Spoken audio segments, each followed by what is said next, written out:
Dopo anni di attesa qualcosa finalmente sembra muoversi sul fronte delle infrastrutture siciliane.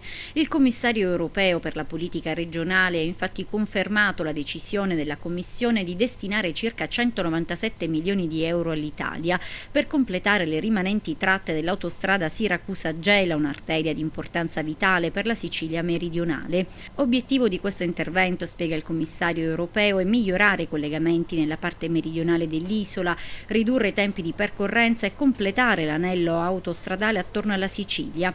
Beneficiario del progetto il Consorzio per le autostrade siciliane, concessionario della rete autostradale sotto il controllo della Regione Sicilia. Ed è proprio al governo regionale che l'europarlamentare Salvatore Iacolino chiede di imprimere una forte accelerazione nell'utilizzo dei fondi europei di sviluppo regionale, destinati alle aree ad obiettivo convergenza 2007-2013 per assicurare le infrastrutture che servono alla crescita sostenibile della Sicilia.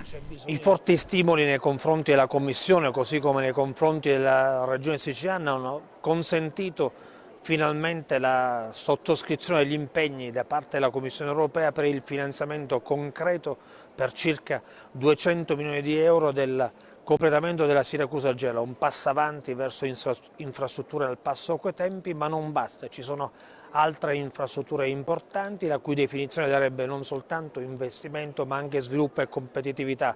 Pensiamo per esempio alla velocizzazione fra Agrigento e Palermo della rete ferroviaria, l'anello ferroviario a Palermo e ancora la Gela-Ragona, l'ammodernamento con la dissalata per garantire un diritto che fin qui è stato negato, dell'acqua ad Agrigento. Cosa ha fatto fin qui il governatore Lombardo? Pochissimo, men che meno Zambuto, che avrebbe dovuto incalzare il governatore soprattutto sulle realtà infrastrutturali che avrebbero dato una chance di sviluppo alla città di Agrigento e che invece fin qui non sono state accordate. Ci vuole invece un'amministrazione comunale che possa stimolare, che possa indirizzare il governo regionale, che possa essere anche uno stimolo forte nei confronti della Commissione europea con un parco progetti chiaro che possa essere davvero cantierabile.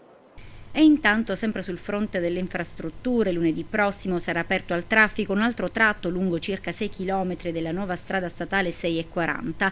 L'apertura di questo tratto a 4 corsie in prossimità del bivio Vecchia Dama per Canicattì consentirà di evitare l'attraversamento dell'abitato della città canicattinese, accorciando notevolmente i tempi di percorrenza. E sempre nella giornata di lunedì è prevista la cerimonia relativa alla posa della prima pietra del secondo lotto dei lavori, che riguarda invece il tratto nisseno della statale 640 che va da Grottarossa fino all'autostrada Palermo-Catania.